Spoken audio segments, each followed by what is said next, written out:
They think, oh, I'm the boss. People just need to make my life easier. What do I call them, They're Maria? well, you call them Barneys, right? Micromanagement cannot be scaled, and ultimately that person is not going to be successful at building trust and influence with their team, and they'll never be able to be effective as a leader if they stay Sure. managerial. We're leaders who maybe just have a high degree of character and they start out that way and they're good people. They as teenagers they're good people, and then as they grow up to be adults they're good people. They have a high degree of character all the way through their life. Those people may not realize that other folks can change, so they may not be able to motivate and inspire Mm. them. They're not going to have the stories like we do. We got stories.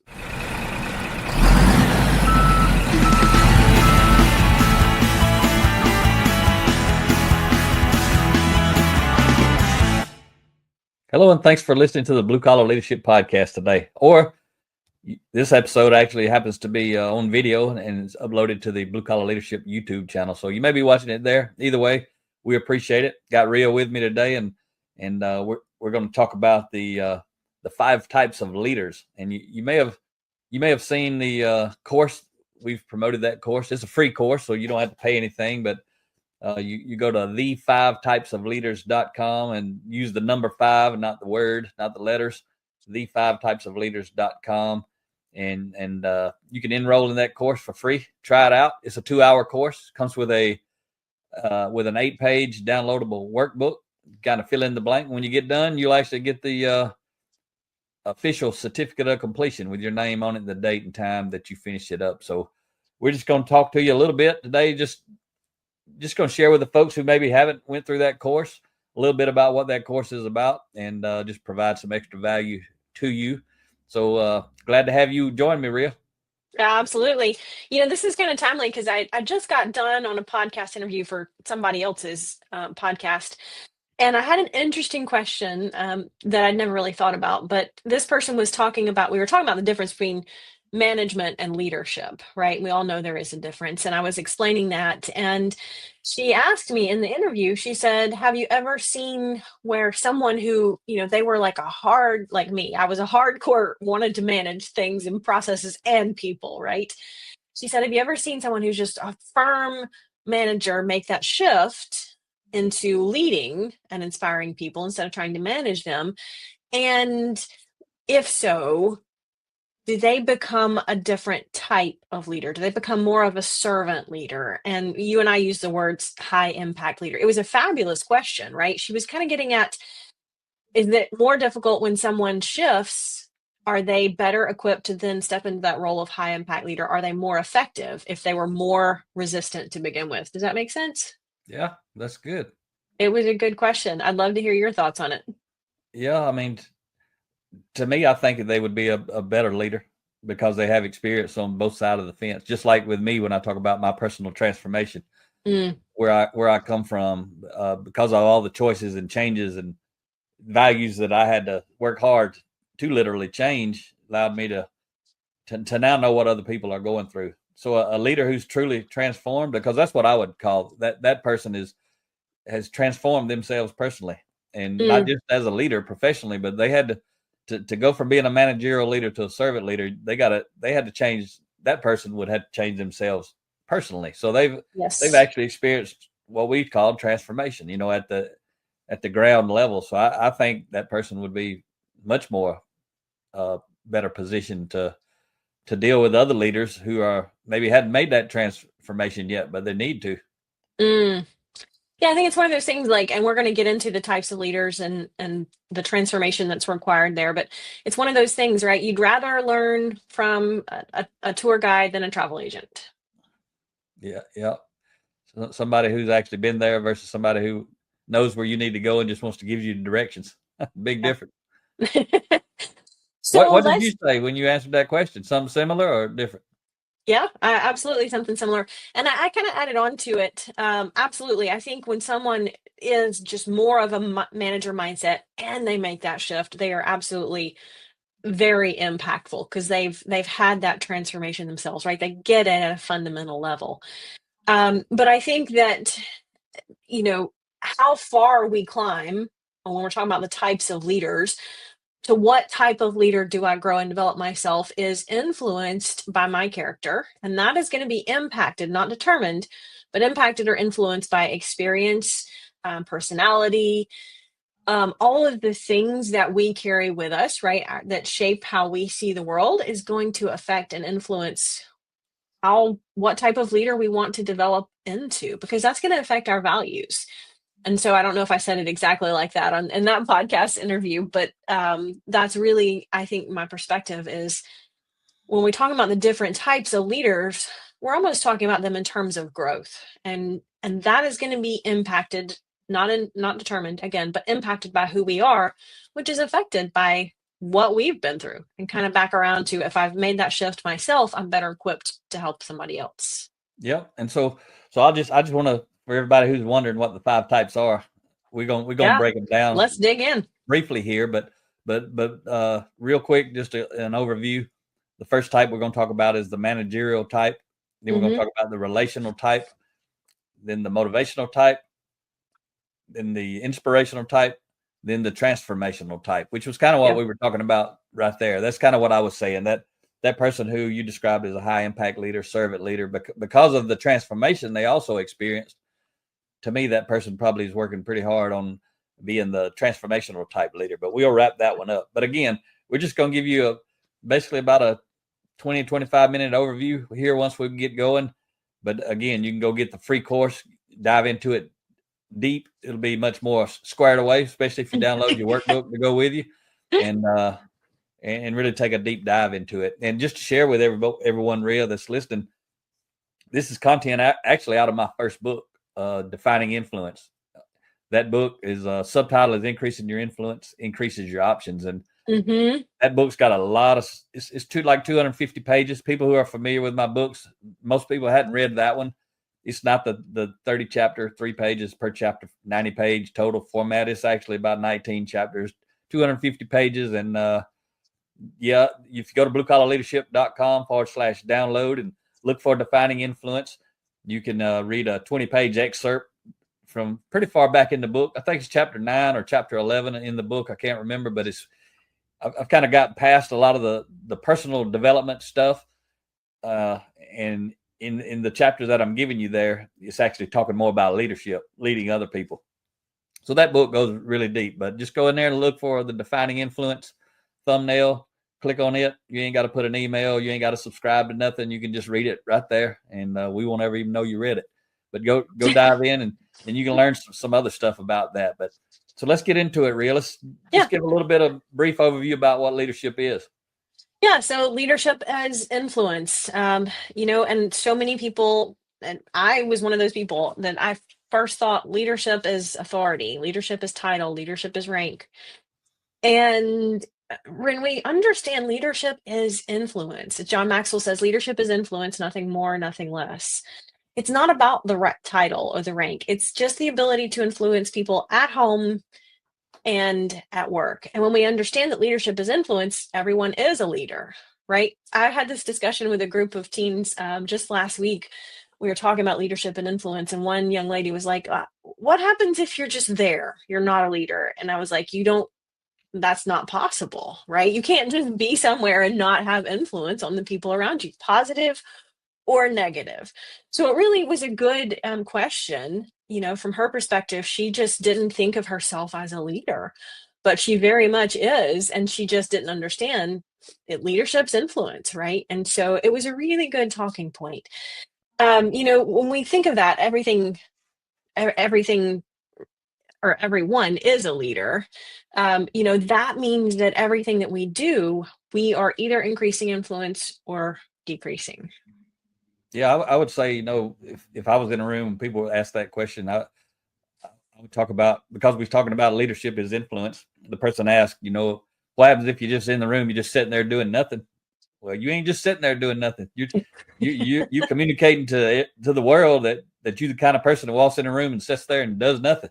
Yeah. There's a lot of people. I worked with a lot of people like that when we'd have meetings and we'd be on a mission to accomplish something. And especially when I was facilitating as a consultant, we got to go out and make something happen, improve some processes, and say, all right, who will take on this? You're looking for a volunteer, and Some people sit there and do nothing, just like you said, and some people raise their hand and they take on the project. And so, I mean, somebody can be depended on, somebody can't be depended on. Yeah. Somebody's a connector, a communicator, somebody's not. Somebody wants to make things happen, somebody doesn't. And depending on who's in the room with you, just sitting there a lot of times is going to create a lot of distrust. Sure. Yeah, absolutely. So, talk about just a minute or two about what is a high impact leader, because that's kind of where we're talking about is 5 types of leaders and getting to be high impact. Yep. And if you watch it on the video, I got my handout here that goes that you can go download the 8 pages and Yes. Mm-hmm. fill in blanks. But a lot of what we were referencing today, I'm just referencing from the handout. We already done the work, Ria, and we wanted to make it match. So what I talk about with high impact leaders is they always have high impact values. That's the first thing. And when we talk about high impact, what's that mean? For it to have any meaning, you got to know, what does high impact mean? And I'm talking about people who can get results, who can influence people like we're talking about, but in a positive way. Because leadership is influence. That can be positive or negative. So everything we're talking about assumes positive influence. So a high impact leader is able to influence a lot of people in a deep way because of the values that they've adopted. They teach those values, they model those values. At some point in their life, like you were started off this podcast with, they had to learn those values, and they might not have known them to start with. They might have been doing exactly the opposite. And so that's why, again, a lot of people transition, meaning transform from who they were into who they want to be. And their goal relative to what we talk about is becoming a high impact leader. So, when you talk about the high impact versus low impact leaders create distrust, right? Because they avoid taking responsibility for what is or isn't happening, right? High impact leader is taking responsibility. They know that they are either allowing it or preventing it or creating something to happen, right? And they accept that responsibility. A low impact leader says, it's not my fault, go somebody else, right? And so low impact leaders are always searching for other people to blame, and that creates distrust in the organization. I can tell you, I had an experience where I won't get into the whole story, but ultimately I had not done a good job on a project, and my leader, and it was a very public project, and my leader we were kind of just debriefing afterward, and she just said, you know what, this is my responsibility. I didn't take the time I needed to understand the situation. It's not your fault. And boy, you know what? That just built so much trust with me, because she didn't try to throw me under the bus. She just said, hey, I'm responsible. And that made such an impression. It created a huge amount of trust. Yeah, that's a big deal, isn't it? When a leader steps up and takes responsibility, especially when they Yes. could cast blame, be easy to Yep. cast blame, but they choose not to. So in our notes, we talked about what determines what type of leader someone is. Mm-hmm. We're going to touch on this as we move into the different types of leaders now, but just give you an overview: character, competency, focus. What's your focus? What are your values? And then what's your source of strength? The combination of those 5 things kind of determines what type of leader you are, is the way we teach it in this course, right? There's all kind of ways you can reframe something, view something, put it in a different context, but in the context we're talking about it, that's what we're talking about: character, competency, focus, what you focused on, your values, and then again your source of strength. And character, for those who don't know, is basically responsible for 87% of our influence, our results in life, and competency only 13%. You gotta have competency, because you got to be able to do something. You got to have some kind of talent, ability, skills, knowledge, but it's your character that's going to maximize or minimize your competency. So let's dive into the first type of leader. Yeah, type 1. The first type of leader is the managerial leader. Managerial leader. This person, their character is weak, right? And really, they want people to serve them. They don't see themselves as a servant leader or a high impact leader. They think, oh, I'm the boss. People just need to make my life easier. What do I call them, Ria? Well, you call them Barneys. You call them low impact leaders. But, we've heard the term supervisors before. And, that's kind of gets us back to that Gary Ridge quote that I love. He says, micromanagement cannot be scaled. And, a managerial leader, because they have a scarcity mindset, because they are weak and they don't have a strong character and they want people to serve them, they want to be in control of everything, because they're afraid if they don't have control, they're afraid of, so many things. There's not a lot of character depth for that person. And so they do want to just control everything, but then they realize that they can't control everything and everyone, right? Micromanagement cannot be scaled. And ultimately, that person is not going to be successful at building trust and influence with their team. And they'll never be able to be effective as a leader if they stay managerial.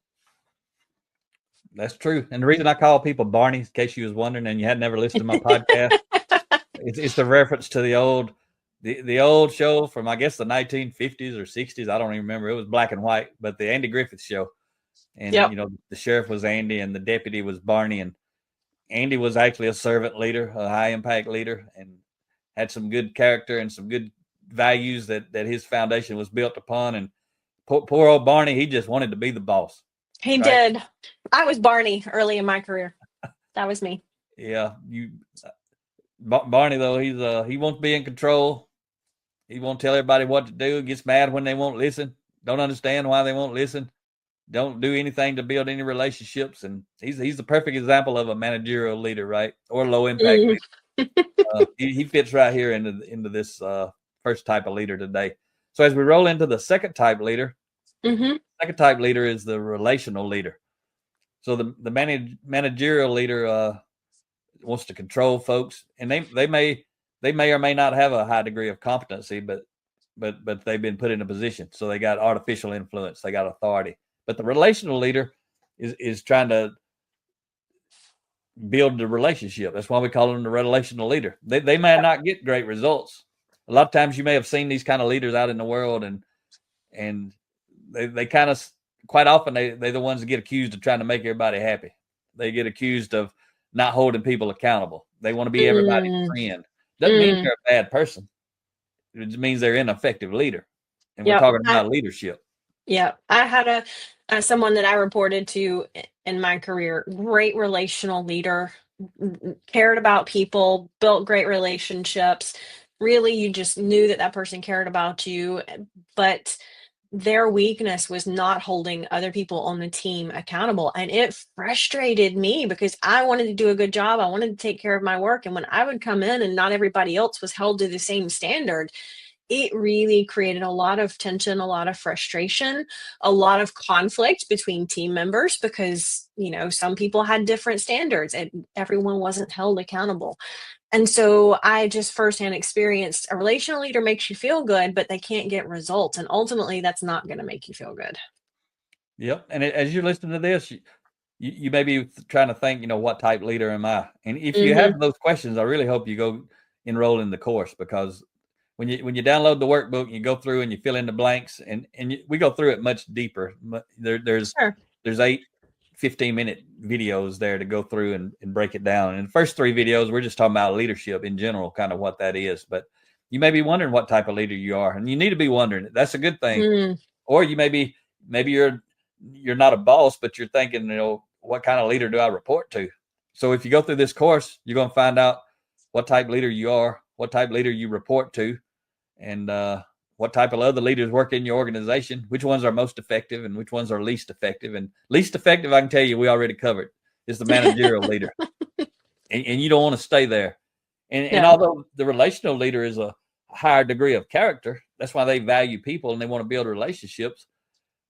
But they're not highly effective. You don't want to stay there either. You don't want to stay at the managerial level, and you don't want to stay at the relational level. And unfortunately, probably the vast majority of leaders stay at one of these 2 levels, and the overall majority stay in the managerial level. They don't even become relational. Relational requires a higher degree of character, but also it means that you're not getting results effectively, because if you got great relationship and you're getting results, you're going to be one of the other 3 type leaders that we're about to talk about. Yeah. So just before we move on, relational leader focuses on leading people, and they value people more than their position, and their strength comes from relationships. Again, you don't want to stay there. Start there, but don't stay there, right? Type number 3, motivational leader. So the motivational leader, they have a strong character, very very strong. They also have a degree of competency, some degree, and they have a desire to serve others. But their competency is developed, but it's also probably highly specialized. Mm. When I talk about the motivational leader, I'm talking about the type leader that's going to get results. But people want to follow this leader because they have a good high degree of character. People want to follow them because they have a high degree of competency. People want to listen to them. They want to learn from them.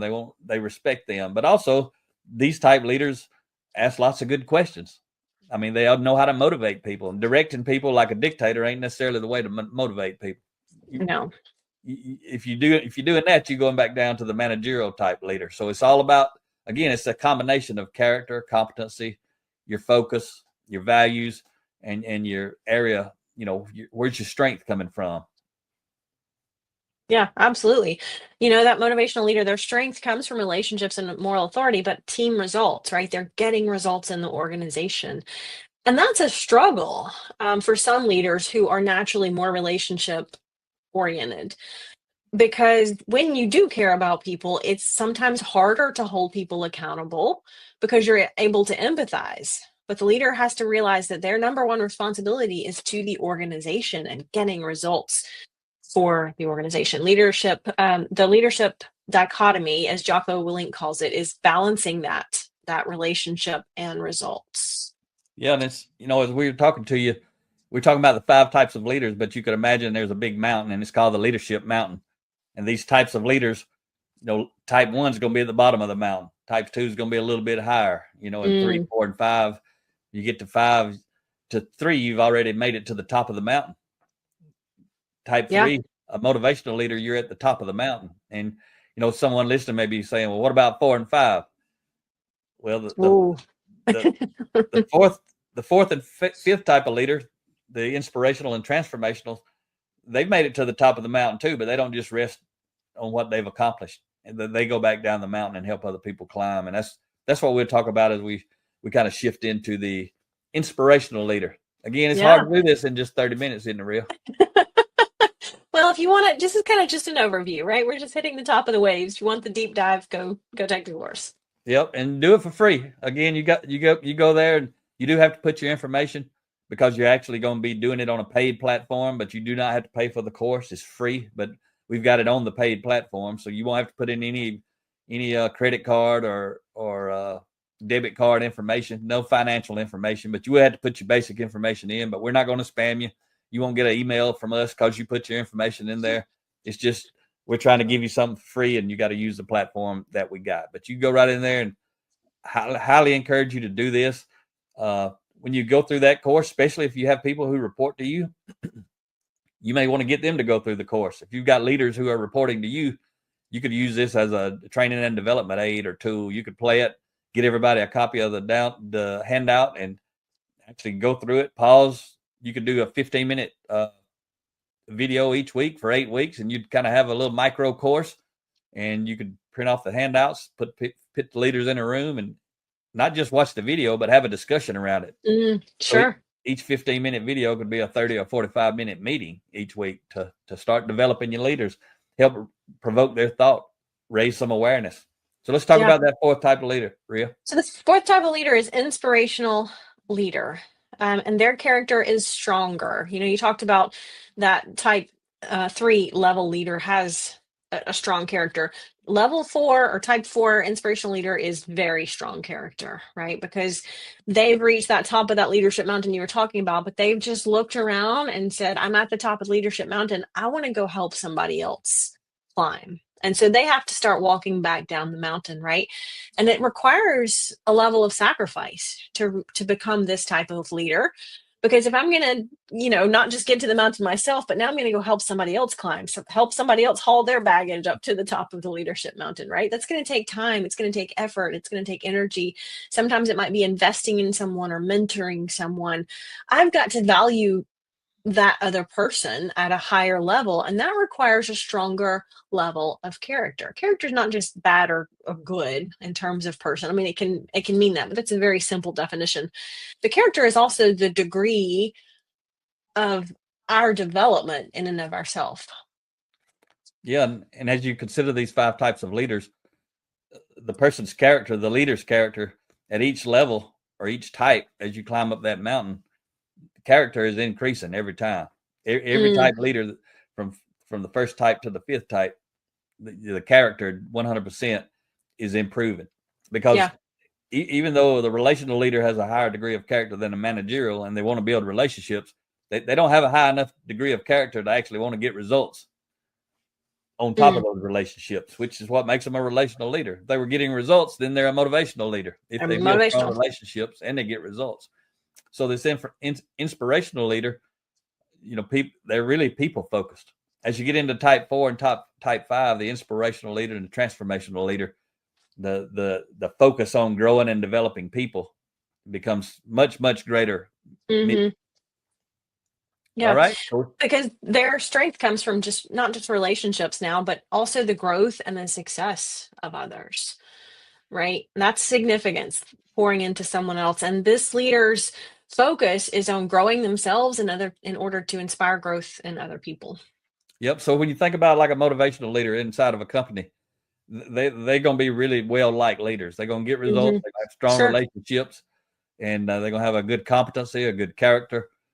But they may not really be developing people. They may not even really Mm, be developing their team very well. They're leading their team very well. They're building strong relationships, but they may not be the kind of leader who would take this course and go get their other leaders and put them in a room and actually do development. They're focused more on the process, on the mission, on whatever it is they got to do. They value people and they value results, but they don't necessarily value developing people. So yeah. that's what you move in when you become an inspirational leader. And then now on the 5th type leader, the transformational leader, you may quit working in a company like Ria and I did, and you go out and get Mhm. into the world, and that's your complete mission, is to grow and develop people. Yeah. So type 5, transformational leader, their character is the strongest. They desire to serve others, to help others, and their focus is on leading people. And they focus on developing motivational and inspirational leaders, right? They're focusing on developing other leaders. And they're the most effective because they Mm, have the most influence. They have the deepest influence. They have the widest influence.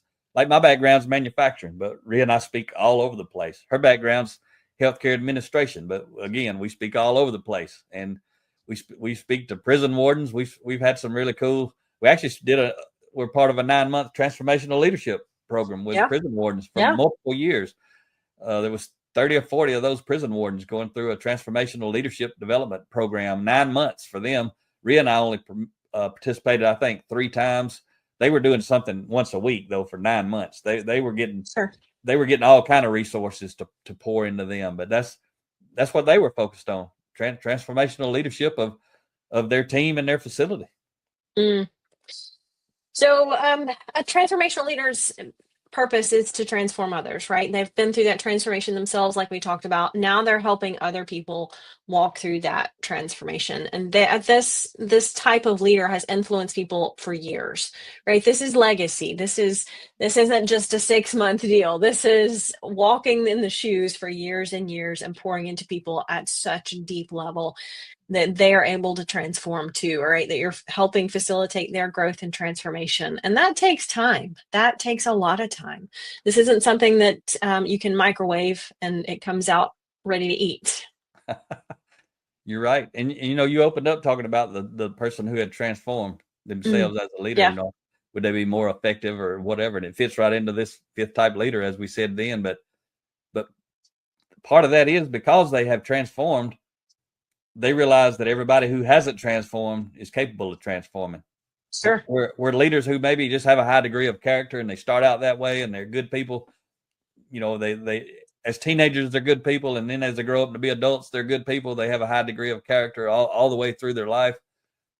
Those people may not realize that other folks can change, so they may not be able to motivate and Mm, inspire them. They're not going to have the stories like we do. We got stories. We got stories yeah. where we got it wrong in life. But if you've been pretty strong and good in life, you ain't gonna have near as many cool stories of where you got it wrong, or where you changed your mind or changed your thinking and Yeah. changed your results, right?